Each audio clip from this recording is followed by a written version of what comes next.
Hello, everybody, and welcome back. Thanks for tuning in to the next episode in the series. In the last episode, we covered pull requests and I guess doing a code review and then updating our project when master is or the remote master is ahead of our local master. So a few other things that I kind of just wanted to bring up here, I guess. In the world of Git that I find useful is where I want to focus this video today. So I'm going to do this work in a separate branch here just to keep master clean, but we have master completely updated, and at this point this temporary branch is just a clone of master. So something that I find quite useful, to be honest, at times to either figure out who wrote some line of code or when it was modified or something along those lines. It's a combination of two things. The first one is called the Annotate feature. It's pretty simple. On this side here, where you have your line numbers, if you just right-click and select the Annotate option, you will get a date that this was where this particular line of code was modified last and by who, and that by who is going to be their GitHub username kind of thing. Let's see, yeah, so these are, I guess, the same day, but then additions, and this happened a little bit later than that one did.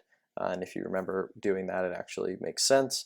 And then I think if we really quickly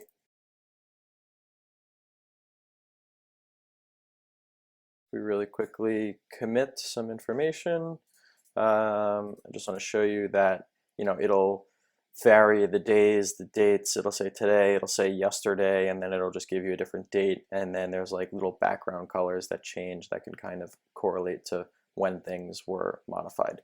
But let's say, so the annotate function is pretty nice. And then if you actually were to click on like this little line that exists here, a little balloon will come up telling you the commit, exactly when it happened, and the commit message.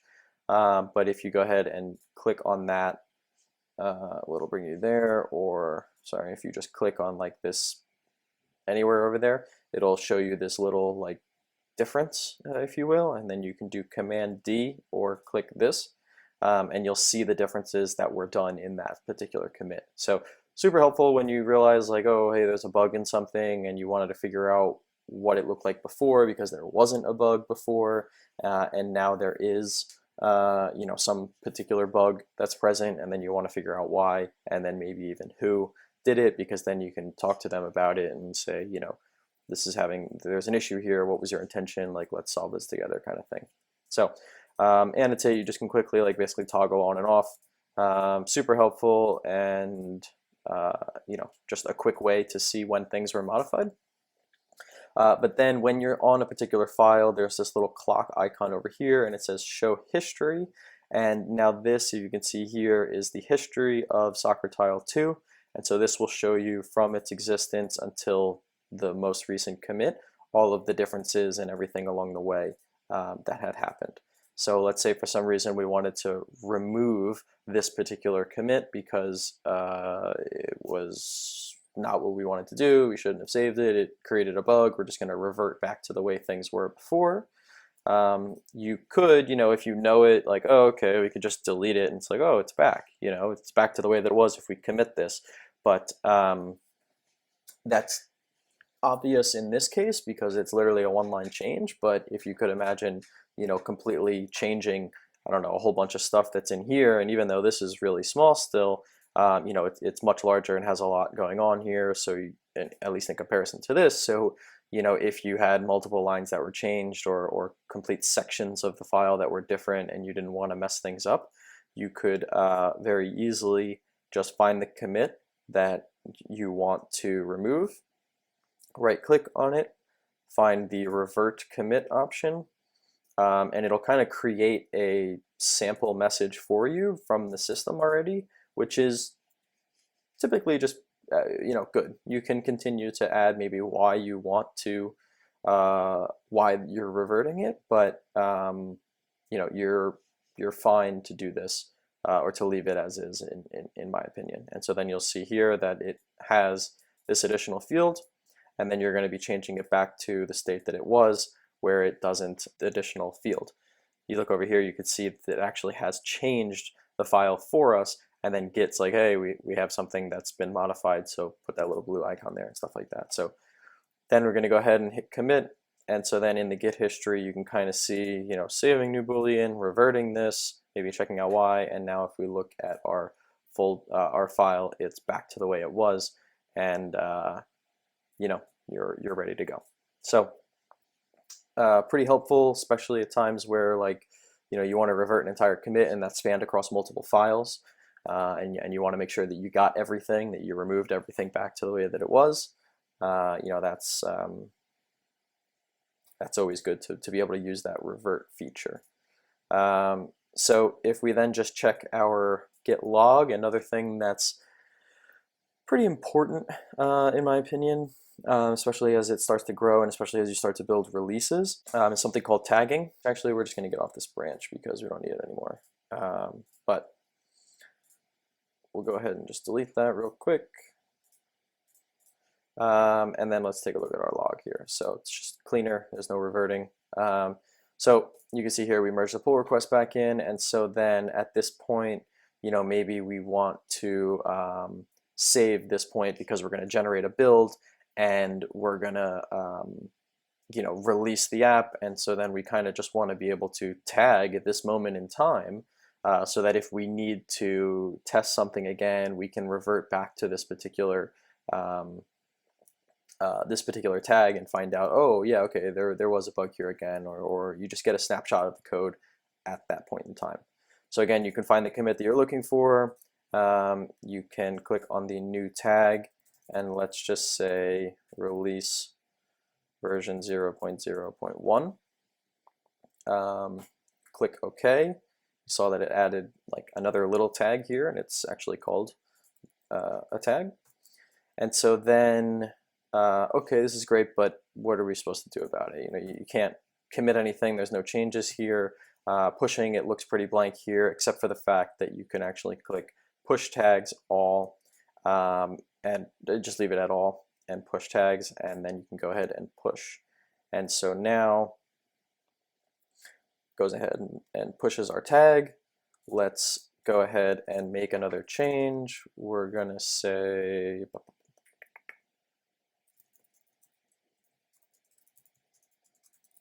add team name, and let's add roster size, which is an integer, right? So then we're just going to go ahead, commit this, say added team name and roster size fields to the model. Great. We're going to go ahead and push this as well. So I'm just doing this to kind of simulate the fact that we've progressed master past our tag. And if we go ahead and take a look now, we're at this location where we've modified the soccer tile to have these two additional fields, but our tag stays on this one commit that we tagged beforehand. So this is basically to say, okay, at this point in code, at this point in time, not this commit, not this commit, this commit specifically was the last commit, and that was the last version of the code before we did something monumental, which is usually created a release, right? So we're just going to go ahead and commit and push this stuff again, just so that our log kind of starts to fill out a little bit, and you can see clearly here, that master and remote master are a few commits ahead of this particular point in time. If we go ahead and go back to our code and we check our soccer tile 2, we're on master here. We can see that it basically mimics exactly what we had in the last or in our IDE, but you can actually in Git or in this UI, you can select not only different branches, but you can actually select tags. And so that's kind of why it's, I guess, important or a built-in feature to create this new thing called a tag, and then take a look at it at some later point, because the system understands that, and it is just like the way that you can, put a pin in the sand and say, okay, cool, at this point we've done this.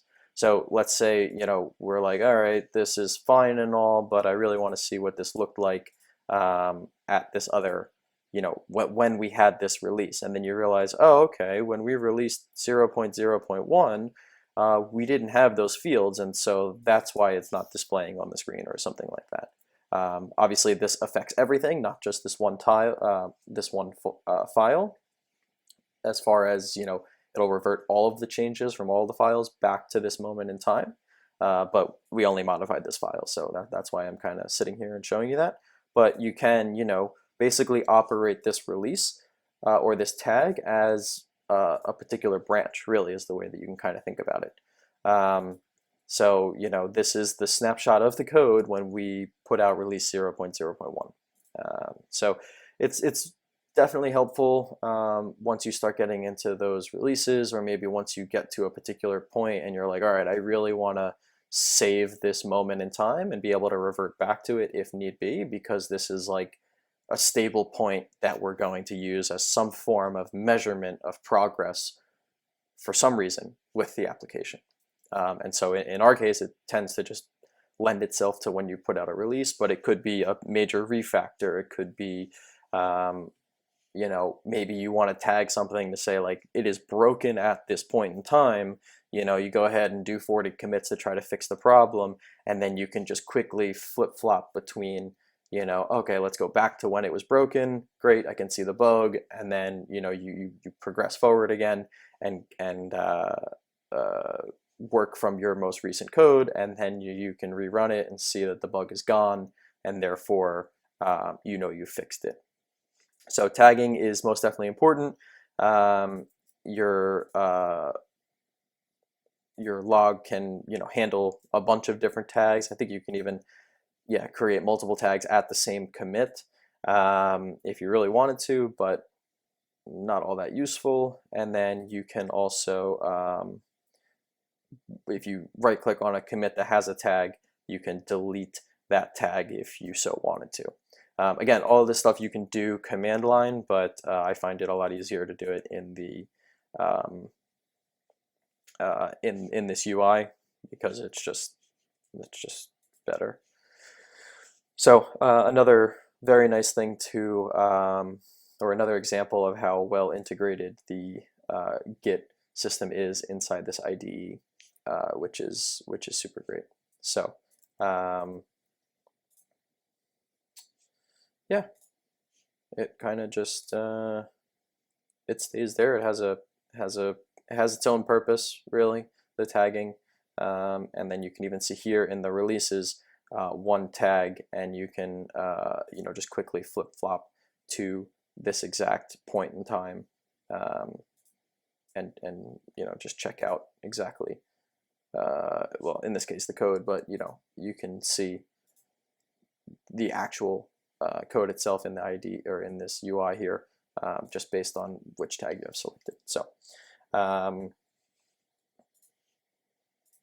then it's also easy in this log to see, okay, yes, this is that point in time, and if we wanted to take a look and check on something,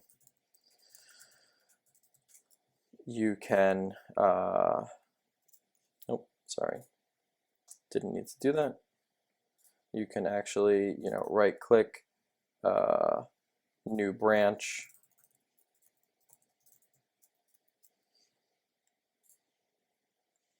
and so now the checking something too basically reverts back to the way this release was in the IDE, and so you can go ahead and test things out or run things again and see what the deal is. So kind of just all of this cohesive version controlling idea, and just the general process of managing the state of your code base and managing the different versions and iterations that it might go through over time. So just to definitely let you know that they are there, and how to, or that these features are here and how to use them.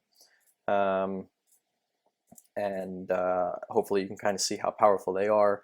especially once you get to the point where you're modifying a whole lot more files than just one, or adding a few fields to them. So we'll as we progress forward and build future applications on the channel and just continue our knowledge, we'll definitely at this point be moving forward with the understanding of making, having Git completely set up in the repository. So that'll give you guys a way to pull down the code and stay up to date with things if you don't want to write the code yourself.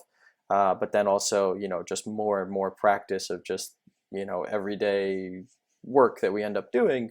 Okay, this is a good time to commit. Oh, something is wrong here. We can go backwards. Maybe do a pull request if we really wanted to, and that kind of stuff. So, yeah, I kind of wanted to just show you those ones about going backwards. Different ways to do that through the annotate, through the particular history, and then through tagging, so that you can go back in time and see the state of things, and then hopefully find what you're looking for or the reason that you're going backwards. So yeah, hopefully it was helpful. Hopefully you find it useful at some point, and it might save your butt here and there. I know it definitely has for me, so it's good to know that these options and tools exist. So use Git because of that, because you can kind of use it as a a fallback method if things go wrong for whatever reason. So all right, I will catch you in the next one.